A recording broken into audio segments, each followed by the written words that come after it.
Hey, everybody. Name's Henry. I said I was going to throw something on the post on finance and accounting. So if you guys are waiting for this or if you guys wanted to participate, my fault on that one. It was a little weird. I don't know if it was just because Google or was it just maybe I didn't know how to operate it or something. But I was there. I was waiting for it. I was like, hey, hurry up, hurry up. But it never broadcasted.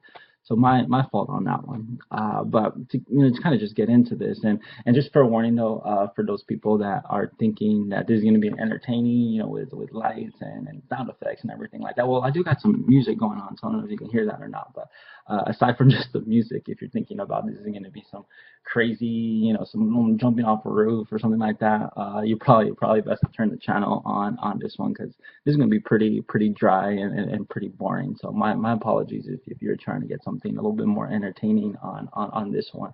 But speaking finance and accounting, it's not really that exciting unless you have that determination and that confidence to say, hey, we're gonna make this exciting. We can make this freaking the best freaking career ever in the history of any careers whatsoever.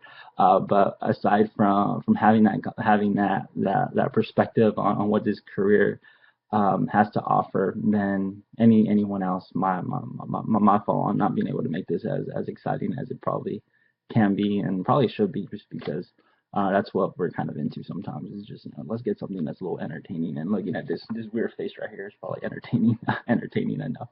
No, but speaking real stuff right now. For those people that whether you're a student right now in a college or whether you're 30, 40, 50 years old, there's so many different ways to get into the field of finance and accounting. And if we take a scenario for this one case, and it's something that I have a little bit more perspective on, and I think is feel a little bit more comfortable speaking on behalf of starting your career at this point than I do starting your career in 30, 40, 50 years old. So if anyone is looking at this and you're thinking about a career change when you're 30, 40, I mean they're uh, just just based off observation and based off looking at some of the examples and some exceptions to the rules out there's so many different people that I've come across that started their careers in finance accounting when they were 40, 50, 40, 30, 40, 50 years old. So there's a lot of opportunities out there, but for the case, for this one specific purpose, I think it might be a little bit better just to start from, the perspective that I have experience off of. But just keep in mind that there's always exceptions to the rule in this case. But thinking about the students that are starting their careers in the field, whether it's business administration, whether it's straight up accounting, whether it's finance, and you're thinking about getting some Big Four experience, uh, I think those areas is where I mean it really does help to get someone to say, hey, this is a good option for you guys that it's a good option that you guys might be able or that you guys might want to consider when starting your careers off. And I remember when I was 20 years old, I had no visibility to any of this stuff. Like it was just out of the blues. I was more just focused, okay, well, can just get good grades and just focus on getting those good grades. But it wasn't until I came across this one guy. His name's Joseph Guillory, and he was, oh my gosh, this guy was the best guy ever. Like he was on top of everything, and he was a manager of this one aerospace company called Eden Corporation. It's out here in Glendale, and I was able to come across him. And one thing that he said, and I was just like, wow, like I had no idea. And it's so simple sometimes, and it might be kind of stupid if you think about it right now for those people that already know about this, but just understanding that the accounting firms and some of the accounting companies or some of the just companies that look for accounting candidates, one thing that I didn't know when I was 20 was that they actually hire a year before your graduate date. So like let's say you have to interview your junior year to get a job when you graduate. So that was kind of weird, and I'm sure everyone probably knows about this, and I'm sure they promote it now at your school. I'm thinking that they do, or at least they should, because when I was there at UC Riverside, like I had no idea it was already my junior year, and this guy Joseph said, yeah, no, they interview a year before, and I was like, oh what? Like, are you freaking serious? Like I had no idea that they did that. And that's where I was like, oh, shoot, I better start getting this stuff together. I better start getting my story straight, so I can go in and start interviewing with them. So I got lucky enough to be able to speak to that guy, and he was the one that kind of laid down the foundation of, okay, well, this is what you got to do when you're a student. This is what this is probably the best route that you got to go through when you're your first year on the job, second year on the job, and then thinking about the 2-year approach of, okay, well, if the culture doesn't fit your style, then it's probably best to move on and get experience somewhere else across some of the different areas of the business. So, like, let's say, for example, you start off in overhead, then maybe you want to get revenue 3 years down the line or something. But besides that, I think one thing that I do want to stress on this one, and if you don't already know, I think it might be enlightening, but if you do already know, it might actually just be kind of stupid to say this because it's just so obvious. I mean, I'm not sure, I haven't been to any campuses for a pretty long time, but just be aware that they do interview 2 years, or they interview a year uh, before your graduation date, so it'll be your junior year, I think. And just take a look at it. Just be aware of it. I'm not sure of the specific dates, so my fault on that one. But just make sure that you understand when they're interviewing for graduation dates. But all right, so I mean that's kind of the intro. I have an outline right here that I might try to follow, but it'll go off on tangents probably just because I start rambling a whole bunch about different stuff. So my fault in advance on any of that stuff. Um, I was thinking about promoting the Brainstorms website, but I don't know. I don't think that I'll just be a filler. I don't want to waste your guys' time on that stuff. I guess one thing that I could say about that is just it's really just trying to get information out there that's concise and meaningful for people that can't find it anywhere else, because I know there's a lot of stuff out there. Oh yeah, and then one thing is I can't necessarily speak for exceptions to this one path that I'm about to offer. I really haven't been too exposed to it. I think I might have mentioned it for the people that are 30, 40 that are thinking about a career change. Just the only thing that I can offer is that I've seen it out there. All right, so if we look at this bottom piece of the outline, I might try to throw this on there to help you guys out a little bit, or if it's beneficial at all. But if we start at, let's say you're 20 years old right now, and you're thinking, and you're going through your classes, and you're getting A average, you're getting a B average, no matter what the case is. Oh, and one thing that I think will be helpful is uh, if you have an A average right now, and I think it should still be the same, but there's a little bit of a trade-off between whether you have an A average and a B average. If you have an A average with no intern experience, then you'll get a good opportunity to go and interview with some of these companies while you're on campus. But if you're kind of going on a B average, I think what they do, and this is the case that I had at UC Riverside, is I didn't have an A average. I had about a 3.3, 3.4 average throughout through my junior year, and I think it might have even dropped my senior year to a 3.1 or 3.2.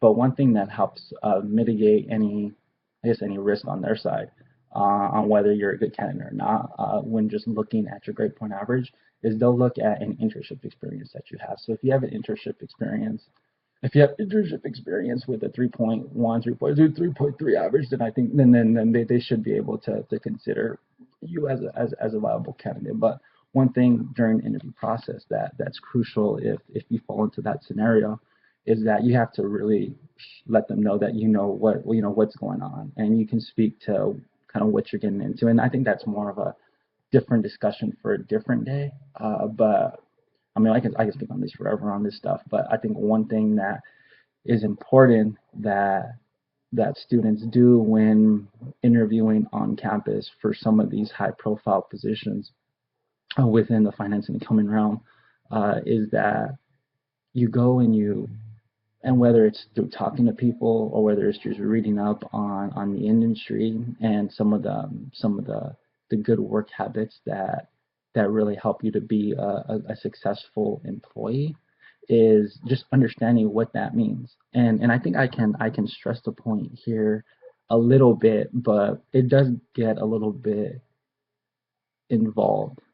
Uh, But oh yeah, I think you might be right. So I'll go through what I was going to do in the next 10 minutes or so is go through a standard requirements list that that the Walt Disney Company has right now as of well, whatever today is 5/6, and it goes through pretty comprehensively some of the basic requirements that they look for an employee. So if you can meet each one of those requirements, then and you can speak to that in your interview, then I think you'll be a strong candidate, and you'll really let them know that you understand what's going on. So if we look at when you're 20 years old, so you're 20 years old, you're going through your studies, you're trying to get internships, you're just trying to make it through and get a job once you graduate. Uh, Aside from just always studying, I really think it helps to get a good balance of okay, well, this is what the book says, but this is what it means in day-to-day practical life. And specifically just speaking about the accounting, finance and accounting life. I mean, if you think about just all the other stuff, all the relationships you have, I mean, let's keep that out of this discussion, just because during your interview they're not going to be asking, and they might say, okay, well, who has the most influence in your life, and you can go and say, okay, it's whether your brother, your best friend, or whatever it is, but for the sake of just keeping your true work ethic story together, I think we'll just focus on some of these requirements that everyone pretty much looks for, and it'll help you get to the ideal position that you want to get to. Whether it's well, it'll get you up to a point. I think it'll probably get you up to a good entry level manager position. Anything beyond that, that's where it's really just about building relationships and building the ability to go and just get anything done, no matter what it is, and then whether they require an MBA or anything like that. But let's start. I think this might be a good transition into looking at some of the basic requirements that one of these companies have right here in Burbank. And I think we'll try to compartmentalize them into specific areas just so that we can speak to them a little bit easier. But and I'll throw this post. I'll throw these requirements up on the post when I post this video. But I'll just start speaking to them right now. So if we look at the first one is the first couple are organizational skills, attention to detail, and multitasking. So those three different things. I mean, they're their own separate skill, of course. But when you think about how do you integrate them all into your day-to-day routine, right? I think it really just comes down to time management. If you can have the ability to organize yourself, have the extra time to look at the extra detail, and then also have the time to well, I guess, and that'll give you the ability to multitask around all the different areas that you need to cover. But if you look at organizational skills, I mean, if you can set up a process, I guess let me give the definition of organization before I go into how to approach it. But if you look at just organization, is just being able to put yourself in a place where you know where all the components are. And that's probably a little general, and that's probably the worst definition that anyone can give. But if you think about just files, right? You got files and you got folders. Can you organize yourself to easily retrieve those files in their folder and efficiently use them to get your job done? I think that that's probably a better example of what organizational skills is. But the way this relates to time management is if you can set up a process in place that says, okay, well, anything that's related to, and I'll refer to the Brainstorm website for this one just because it's the only thing that's coming on top of my head. If you organize all your files into, let's say, your contribution folder. And if you guys aren't familiar with the Brainstorm website, it's there's four categories: it's contribution, it's health, it's relationships, and it's craft. But if you can set yourself up where you say, okay, well, anything related to contribution, I'm going to throw in contribution. Anything related to health, I'm going to throw in health. Anything related to relationships, I'm going to throw in relationships. The thing is that's easier. I mean, that's a pretty simple process, right? But the thing is, can you easily retrieve those files and identify what those files are and what categories they fall into? And this is where it gets a little bit more tricky because you have to understand, okay, well, what am I putting in this file? Is it related to contribution, or is it related to maybe a health issue? that's where it gets a little tricky, and that's where you just have to understand. You just whether it's through reading up or whether it's through experience, just getting a feel of how the manager interprets that information. So if your manager is interpreting a certain document as a contribution document, that you understanding that that's how he's gonna interpret that, then that you probably want to throw that in the contribution side. And I mean, this is where you start going off tangents, and you start, okay, well, how do I understand kind of what my boss looks for? That's where you can start getting into the relationship sides, and you start saying, okay, well, or you can start assuming that, okay, well, this is the way that it looks like it is, so I'm going to throw it in there, assuming that he's thinking the same thing. And it's a fine line between that, and a lot of it is just getting a feel of the position and getting a feel of the manager. But as long as, and I think this is key, as long as you can justify the reason of why you put a certain document within the contribution or within the house side, and you can back it up with something solid, then I think that's where you know, he'll be, or him or she will be like, okay, well, that's a good thought. Maybe we should throw that in the contribution side versus, you know, I thought that it should have been in the health side. But I think that really just comes down to, are you willing to put in the effort to justify the reason why you want to put that in the contribution side? And this is where I think you really start seeing some of the juggernaut effect. I think I referred to the juggernaut effect in one of the posts, but if you think about the juggernaut effect, it's really just putting in all your effort up front so that, you know, down the line you're an unstoppable you're an unstoppable force. You just go in and you just get stuff done. And that you know, the first 6 months or the first couple of months of any job or anything that you're trying to accomplish, I mean, they're so crucial because that's where you're setting up all these processes. You're setting up everything that gives you the ability to be organized, so that so you have the extra time to pay attention to the extra details. And then with that, you can multitask across everything because you know where everything's at already, because you memorize where all the files are, you remember where all the folders are. You're looking at all the details, and just by being able to have access and have the time to look at all those details, you know, it's just getting in your brain, and you're like, oh, well, you know, how did I know that? And this is one of the things that kind of surprises you after a while. And this is where, you know, I'm going off tangents again, and my fault on that because I always do that.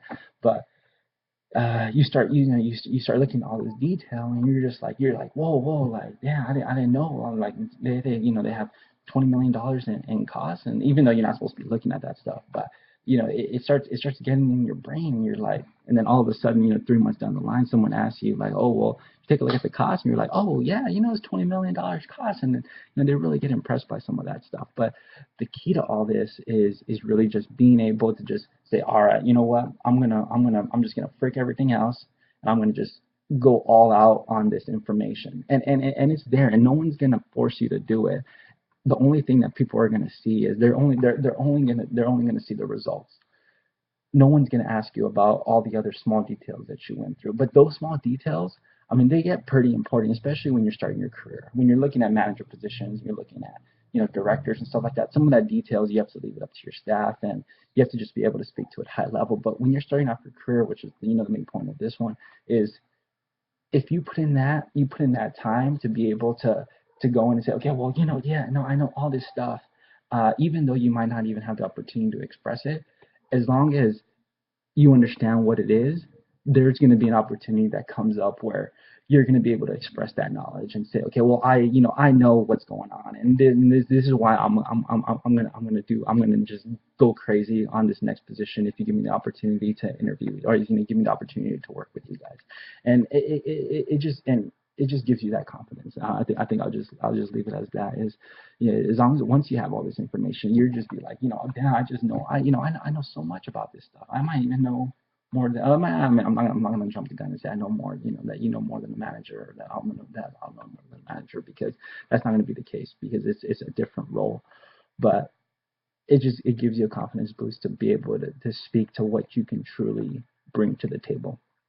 Uh, so I'm not sure how we got there from organizational skills, but just looking at organizational skills, it's really just being able to find a process where you can organize yourself in a way that you can easily retrieve any information and in a fluid way, and that'll give you the time to spend on a little bit, give you a little bit more time to look at some of the details. So that'll fill the attention to detail requirement, and then that'll also, looking at those two combined, organization and attention to detail, it'll really give you the ability to multitask around different areas. So hopefully the point got across on that one, and my apologies, I'm not the best public speaker out there. But looking at the first three requirements, I think just based off that story for the past 5-10 minutes, whatever long it was, I think it really helps justify the case that you could bring those skills to the table if you follow that approach. But of course, there's other approaches that you can take. I'm just speaking off experience on this one. So the next one down is management skills. So let's compartmentalize a couple of these other ones. So if we look at management skills, relationships, and interact with all levels of management. So these are just all relationship skills, right? Do you have the ability to speak to someone in a productive way where they'll feel that you understand what the company is trying to get at? So for example, if I don't know, let's say what would be a good example. So let's say you have a deliverable that says, okay, I want to aggregate all these costs to be presented to to the VP of how the company has spent their money across the different departments for the past 3 years, right? That's where you have to have your own management skills, your management of yourself, and whether it's an intern or whether thinking your first, second year on the job, think about management skills. I think it's really just management of yourself. And I guess you could say, okay, well, if you understand what those management skills are, then you understand kind of where your boss is coming from. So there might be a dotted line to that statement as well. But I think it's really, especially starting your career in this post, this job requirement, I think it's for 3 to 5 year experience, but I mean that's kind of where you want to get into. Well, that's it. If you're looking to get into something like that, then having a 3 to 5 year experience, you should be able to have management skills of at least yourself, and whether this position requires management of an intern, I mean whatever it is, ultimately it's going to be, are you able to control yourself in a way that you can bring something to the table to present those costs to whoever you need to present those costs to. But going back to the example, and I know I went off tangents right there a little bit, so my apologies on confusing the matter. But I guess if we go back to management skills, relationships, and interact with all levels of management, so those all really just come into play of, are you able to express your findings to management in a way that's consistent, that's concise, and that is presentable to anyone that's looking at it for the first time. And I think this is where, I mean, and that's kind of a mouthful, and there's so many different kind of factors and skills that kind of lay into that. But if we look at how the organizational skills, attention to detail, and multitasking kind of falls into that, I think if you have those 3 skills, your ability to communicate with your coworkers, with higher levels of management, and be able to communicate your management skills within those presentations, or within those discussions that you have with higher management.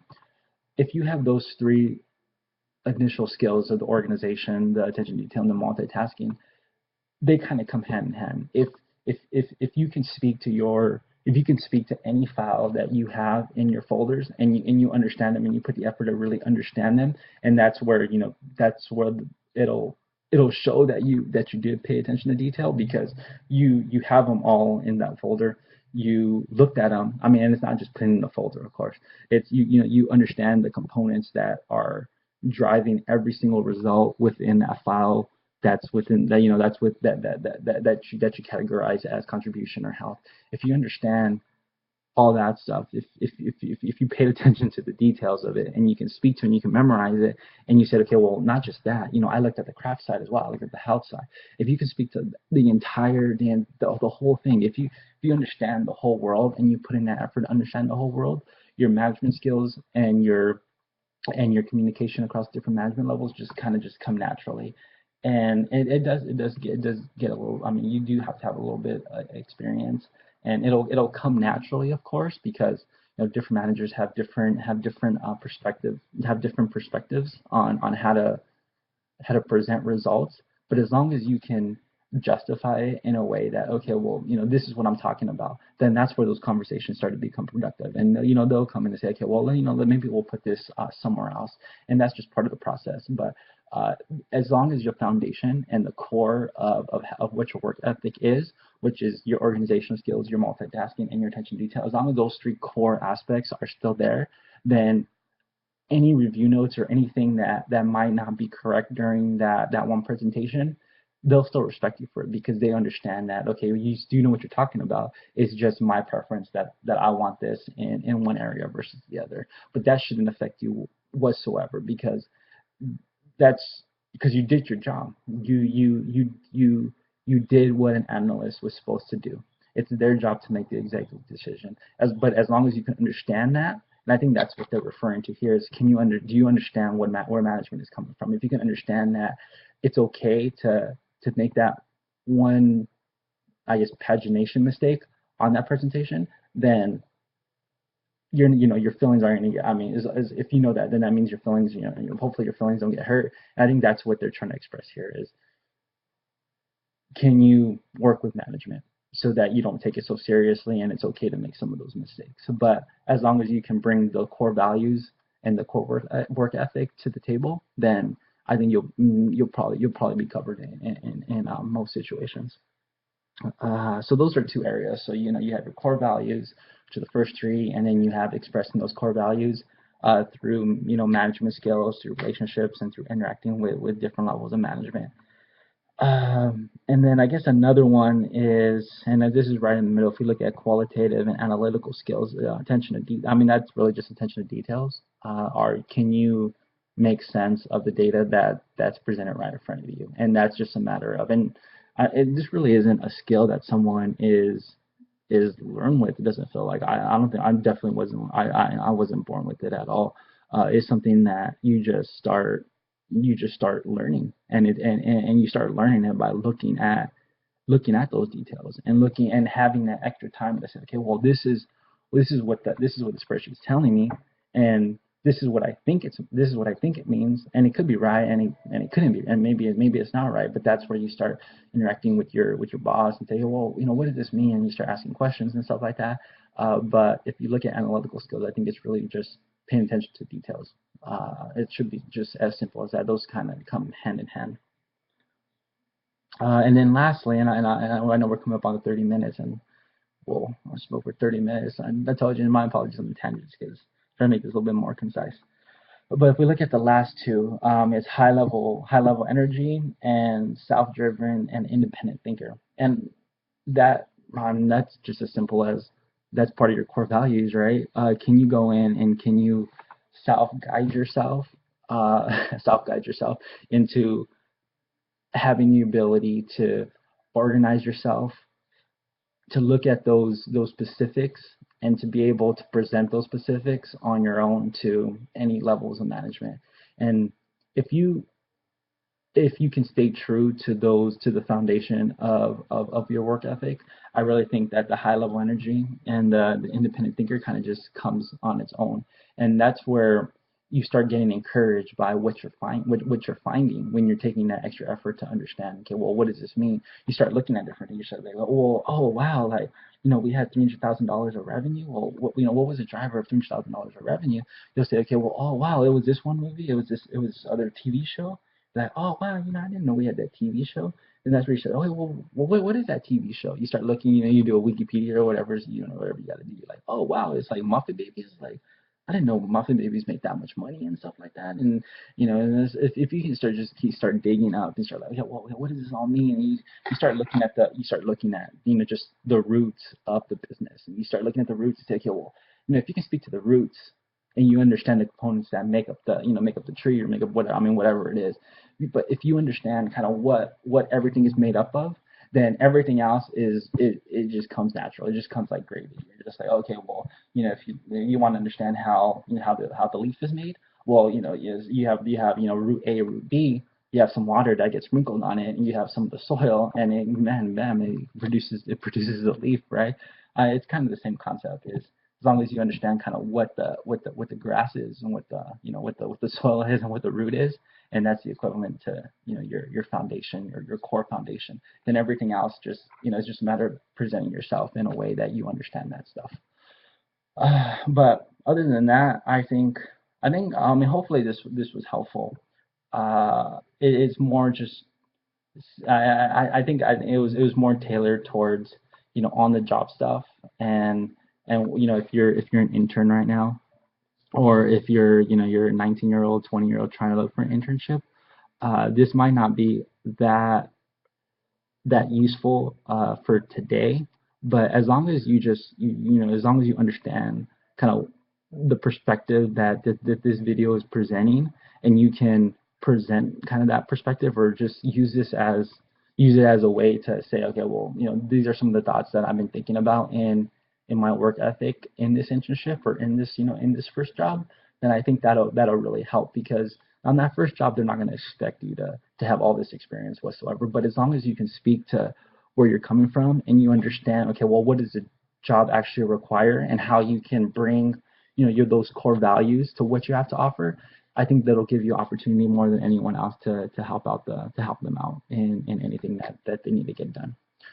But other than that, I hope this was helpful. If not, then my fault. It was try to just get stuff out there. And like I said, I'm not the most entertaining guy out there. And apologize for the hair and the glasses. Just woke up probably like an hour ago. But hopefully this was helpful. And if not, then I'll try to throw some other videos that might be helpful. But who knows? If anything, if you guys want to keep on following the posts, then that'll be great. If not, then there's other sources out there that are pretty helpful too.